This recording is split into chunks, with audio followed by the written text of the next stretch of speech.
I want to flip back to text for a moment before I return to talk about a whole sort of contradictory or set of methodologies or methodologies that pull in another direction. But first, I want to get us up to the patriarchs and matriarchs where we're going to be starting off on Monday.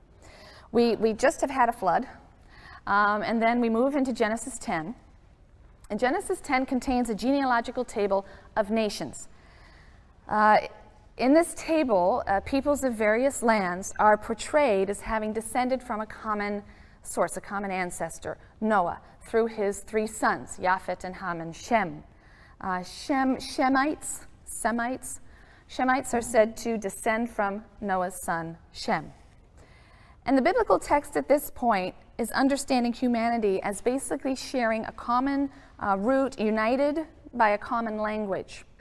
And the story that follows in Genesis 11 can be understood then as an etiological tale, right? A tale that comes to explain something. And this tale is coming to explain the diversification of language. When we look around, we see that, in fact, people don't seem to be that united and are, in fact, divided by their languages and so on. So how are we to account for the diversification of languages, the spread of different ethnic linguistic groups throughout the lands of the earth if we all come from one common creative moment, one common ancestor? So Genesis 11 explains that. And so the story is therefore going to act as a bridge between the first section of Genesis, which is, has a universal scale, a universal scope, and what happens in Genesis beginning in chapter 12, where we're going to focus in on one ethnic linguistic group and one land. And this story serves as the bridge, first of all, explaining how it is that a united humanity speaking a common language even becomes diversified linguistically and ethnically, to then focus in on one group and one land. Babel, pronounced Bavel in Hebrew, is Babylon. The tower in the story of the Tower of Babel is identified by scholars as a very famous tower, a ziggurat to Marduk in Babylon. The Bible's hostility to Babylon, after all, it's going to be the Babylonians who are going to destroy them in 586, but the Bible's hostility to Babylon and its imperialism is clear. This story has a sort of satirical tone.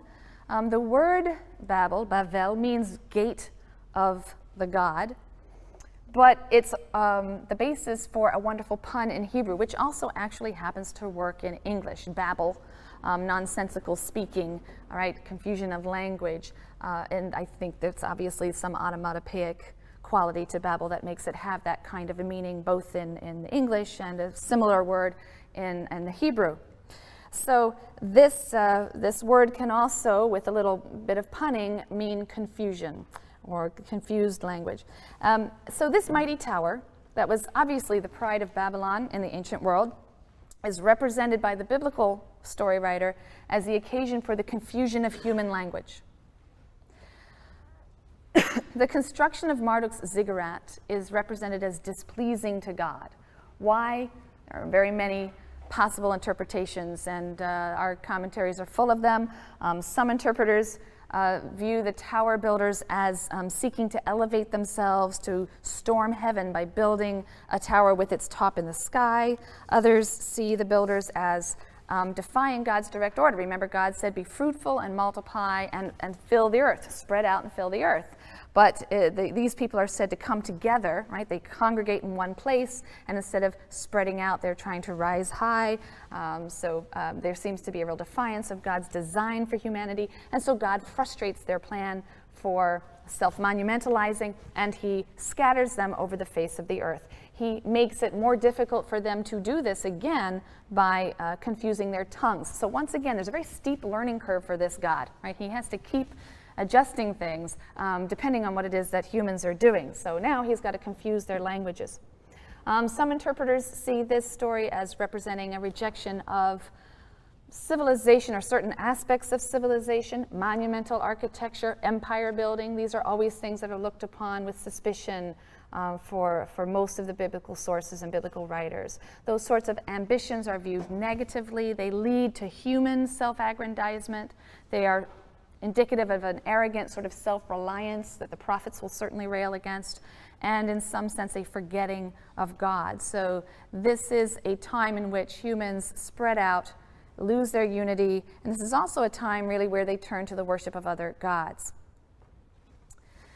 The first 11 chapters of Genesis then have given us a cosmic, universal setting for the history of Israel.